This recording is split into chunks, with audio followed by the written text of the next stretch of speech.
All right, guys, today we are going to be reacting to You Won't Believe What NATO Just Did for Ukraine. Thank you so much for the support, guys. We're going to simply jump in here and see what is going on regarding these relationships here in Europe, NATO, and Russia, and all this stuff that's going on over there. Make sure you guys subscribe to my channel. Let's jump in. You won't believe what NATO just did for Ukraine, and forgot Putin definitely didn't see it coming. Global defense spending has exploded, up 9.4% in 2024 alone, hitting a staggering $2.7 trillion. Damn. NATO nations are now leading the charge, now committing to spend a jaw-dropping 5% of GDP on defense by 2035. That's not just a bump, that's a tectonic shift, one that could permanently upend Europe's security landscape. And for Ukraine, it's the lifeline it's been waiting for. From swelling military aid packages to a new arms race that's leaving Russia in the dust, this bold move signals the beginning of a radically different future. One where Europe no longer leans on the US, and where Putin's worst nightmare becomes reality. Let's break down how this changes everything. On the face of it, 5% is an ambitious target. Last year, NATO members spent an average of around 2.13% of GDP on defense. So to reach 5% in the next decade will require an increase of almost 135%. That's an increase by almost a quarter every year. To put that into perspective, between 2015 and 22, combined NATO defense spending grew more or less steadily at an average of around 3.65%. In 2023, driven by increased supplies to Ukraine, total spending increased by 9.4%. In 2024, it almost doubled again, with an increase of 17%. And in 2025, as we'll discuss a bit later on, we can probably expect an even greater increase when the dust has settled. But even so, it's still going to need some serious momentum to increase spending by 135% over the next 10 years. A large part of the challenge is that some members will have to increase their spending significantly more than others in order to meet that 5% target. Some struggle to reach the current commitment of 2%, let alone 5%. In 2014, only 3 of 28 members were spending 2% of GDP or more. By 2023, that had grown to 11 of 30 members. In 2024, 18 of 31 members had hit the target, again reflecting increasing prioritization of defense spending in the wake of Russia's invasion. As might be expected, given its proximity to Russia, Poland leads the pack in terms of defense spending as a percentage of GDP at 4.1%. That's a whopping 217% increase since 2014. Yeah, Poland is not playing games. I've told you guys about this. They're not playing games. They just want to be the face of this new movement of Europe. 3.43% is second, the US 3.4% close behind, then Latvia with approximately 3.1%. The US is a special case and a critical part of this equation, as we'll discover shortly. The third Baltic state, Lithuania, ranks fifth, spending 2.9% of GDP on defense, up 324% since 2014. Sandwiched between them is Greece at 3.1%. Of NATO's 32 member states, 18 met or exceeded the 2% benchmark in 2024. The remaining 14, including Canada, Italy, Spain, Belgium, Portugal, Croatia, Slovenia, and Luxembourg, they're lacking. fell short. While many of these countries have steadily ramped up defense budgets since 2014, growth has been uneven and often insufficient. Now, faced with a drastically altered security landscape. And I'm telling you now, Canada in the next couple of years is going to be very different, guys. Canada's situation is very interesting because they just rely on United States defenses military. I understand that. That's being smart. However, their economical situation is going to spiral so bad that some of the provinces they want to just secede from Canada and be part of the United States. This is not Trump just throwing a lot of these things out. If you understand Canadian politics, a lot of these provinces don't even want to be part of Canada. It's that crazy, guys. It's not Trump being crazy. Trump simply just touched a nightmare already that existed in Canada for years. You have a lot of these Western provinces that they just are too different from the Eastern provinces. And they wanted to just separate. They want to become their own nation, basically. That's They're not just something aiming for 2, that we have to take they've into committed account. to 5. You may be wondering why it's 5%, especially if that kind of growth might be unfeasible. In truth, it's not entirely clear. It could be related to the relative spending levels of Russia or to a lesser degree 7%, China. guys. Russia reportedly spent around 7.1% of its GDP on defense and related expenditures in 2024, an increase of almost 38% year on year. That's likely to increase as Russia's war machine lumbers into higher gears. China reportedly increased its defense budget by roughly 7% in 2024. Wow. However, the main reason is likely simply that 5 is the specific number that US President Donald Trump demanded. Obviously, the further away from 5% that a nation is now, the greater the increase in defense That's spending Portugal, required right? to catch up. It's not immediately apparent where exactly the money is going to come from in more than a few cases. Nonetheless, all members have agreed to set 5% targets by 2035. Well, there's a small caveat to that. 2 members, while agreeing with the new target, have indicated that they don't intend actually reaching that target themselves. Those members are the US and Spain.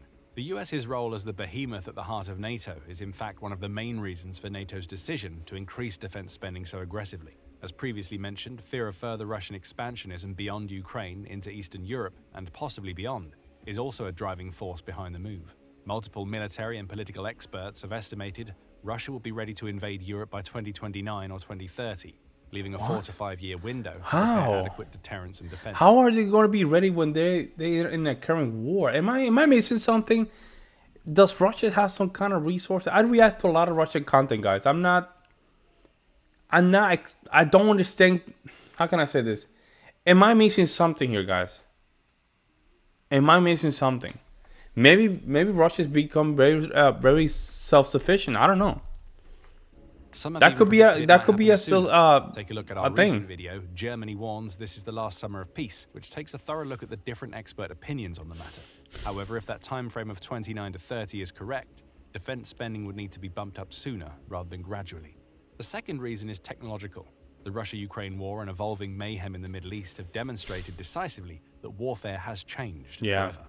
And just like that, we've entered the stage of all-pervasive drones in the air, at sea, and on land. Hypersonic missiles, electronic warfare, laser weapons, and AI-integrated systems. NATO has undoubted technological superiority in terms of fighter jets, tanks, aircraft carriers, submarines, and all other major weapon systems of the past and present. It needs to replenish its stockpiles of those weapons. Vast quantities have been burnt through in Ukraine. But it also needs to implement the next generation of weapons, and at an equal or greater rate to its rivals, who aren't nearly as far behind in some areas. Then there's the US's changing role within NATO to consider. In 2024, the US spent just shy of $968 billion on defense, or over 80% of NATO's total defense expenditure, according to World Population Review. That equates to a net spend of $2,239 per capita, which is more than double that of every other NATO member except Norway and Denmark, at $1,754 and $1,479, respectively. Of the other major NATO economies, the UK spends $1,019 per capita, Germany $911, France $801, Canada $609, and Turkey just $310. So although it is stating the obvious to say that the size of the US economy dwarfs those of all other NATO members, thus enabling greater spend, the US has also clearly been shouldering the lion's share of the burden. President Donald Trump has been vocal about how unfair he believes this situation is. It was Trump who initially proposed that other NATO members increase their spending to 5% of GDP to right the balance, so to speak. But Trump's concern isn't just about sharing the burden within NATO. US foreign policy has also evolved in recent years to focus on China as its primary threat, as opposed to Russia. The US must therefore pivot to a large extent from Europe to Asia. Yeah, China is... That's partly strategic, driven by China's growing economic inroads into areas traditionally... China is basically taking over, man. I'm telling you. Especially in those regions that's South America and also Africa. China is just killing it, man. China is simply killing it, guys. So that's that. And a lot of European exports do depend on China's, labor. So of influence, but it's also recognition of the rapid growth in both numbers and technological prowess of China's military capabilities. For European NATO members, this new paradigm has created a new sense of urgency to strengthen their own defenses after decades of relative comfort as the primary benefactor of the US's unrivaled military might. As demonstrated by the US's recent decision to divert counter-drone systems from Ukraine to Israel, urgent shifting priorities can inadvertently leave Europe exposed and could embolden Russia. But while it's fair to suggest that Trump's position on NATO spending initially evoked feelings of confusion and even betrayal in some European members, over time the necessity of increasing their own defense spending seems to have taken root. and to the ambitious level of 5%. Taking responsibility for your own security is a solid idea, whichever way you cut it. However, although Trump initiated the idea, he does not believe the US should be spending 5%. Due to its massive contribution to date and the sheer size of its existing and projected defense spending in dollar terms. Spain has also more or less refused. Damn, to wow, spend that's 5%. gorgeous. Last Is that Thursday, Spain for real? Damn, Spain is Spanish Prime gorgeous. Minister Pedro Sanchez said that Spain would not have to meet the 5% target, as it would only have to spend 2.1% to meet NATO's core military requirements. Nah, We bro. fully respect the legitimate desire of other countries to increase their defense investment, but we are not going to do so. Bro, now we have a problem. See? Now we have a problem. What do you mean you cannot expend it? This is for your country, man. This is for your country. This is for the European Union, also for NATO. You guys need it, man. You should not. I don't know what the hell's going on with Spain, man. I'm telling you. He said in an address on Spanish I just television. Spain only spent 1.24% of GDP on defense in 2024, about $19.8 billion, making it the lowest spender in the alliance as a share of its economic output. So reaching 2.1% does look challenging enough, let alone 5%. It would require drastic cuts to social spending and or taxes. Hey, you want to keep your sovereignty. That's what we... Right now, this is what it's getting to. This is where it's getting to. You have to keep your sovereignty. Right? You have to. You cannot wait until war happens to say, oh, you know what? We need to increase spending. You can't do that, man. You can't do that. I don't think that's a smart... to take on. It's a smart move. Let me know if I'm wrong. Stating on Friday that Spain has to pay what everybody else is going to pay, and that Madrid was notorious for low defense spending, according to Reuters. The diplomatic standoff had threatened to overshadow the forthcoming NATO summit, during which the new 5% target is due to be officially unveiled as part of the summit's statement. NATO Secretary General Mark Rutte had been urgently hustling to try and reach consensus between all members before the summit to avoid that eventuality. Now Rutte appears to have achieved a compromise with Sanchez. Consensus on the wording of the statement has been achieved. In a letter seen by Reuters, Rutte told Sanchez that Spain would have flexibility to determine its own sovereign path, but meeting its military capability targets agree with NATO. However, an unnamed NATO diplomat also told Reuters that Rutte's letter was simply an affirmation that allies chart their own course for making good on their commitments to meet their capability targets. Digging a bit deeper into the 5% target, concerns about where the money is going to come from certainly aren't limited to Spain. In general, Europe's economy isn't in peak condition. Independent forecasts for 2025 project contractions of 1.2% for Finland, 3% for Estonia, 0.9% for Hungary, and 0.3% for both Germany. Why is that? Why is modest Europe going through this economical turmoil? Am I missing something here? Let me know in the comment growth section. is expected in the Netherlands and Poland, 0.1%, Lithuania and the UK, 0.3%, Norway, 0.5%, Italy, 0.7%, and France, 0.9%. Most other NATO economies fall somewhere between 1 and 2.5%. Ironically, Spain is forecast to lead the pack with one of the highest projected growth rates in the alliance, 2.5%. The volatile geopolitical situation worldwide is echoed by an equally volatile geo-economic environment. It's characterized by trade wars, a new scramble for control over critical resources like rare earth minerals, and competition between emerging trade corridors. With Europe's long-term energy arrangements currently in flux and significant economic headwinds likely to be ahead, most analysts are cautious about growth prospects in developed economies in the near term. So the money to fund this massive increase in NATO defense spending is unlikely to come from booming state revenues. Instead, as Sanchez suggests, it's probably going to have to come from a combination of austerity, increased taxes, and debt. None of these options tend to be politically popular options at the best of times, let alone in times of tepid economic growth. That's why, in order to gather consensus for the 5% of GDP spending target insisted upon by the US, Rutte had to divide the target spend into two categories. The first category is the one that's most difficult to sell to taxpayers at the cost of reduced benefits. Dang, that's gonna, namely traditional. That is gonna really be a sour taste.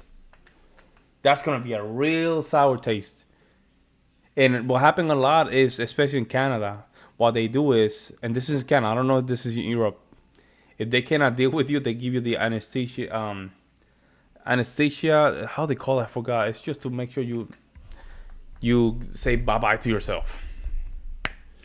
It's basically you pressing the delete button on yourself because their system cannot handle it. But this is only in Canada. I don't know how that in Europe. But you see, especially Germany has a very good system, guys, working very good. But some of these countries they don't have a strong system. But I know, yeah, that's just, again, I don't know. Let me know in the comment section below. But increasing the military spending is gonna require. Defense spending. That means buying new military equipment and weapons, training, equipment and deploying troops, research and development, and so on. Rutte's plan commits members to spending 3.5% of GDP on this category. For most NATO members with a current defense spend of over 2%, that's a significantly more achievable target than 5%. It'll also mean less political trade-off, such as less consequential tax hikes, making the increased defense spend easier to sell to the public. The remaining 1.5% will be committed to broader security-related spending. The definition of this category of security-related spending still has to be finalized. The idea is for these funds to be spent on upgrading roads and bridges to support heavy military vehicles, building bunkers and public safety facilities, and ramping up civil defense capabilities. This category could also be used to implement cyber measures, ranging from surveillance cameras, drones, and satellites to network and data protection measures.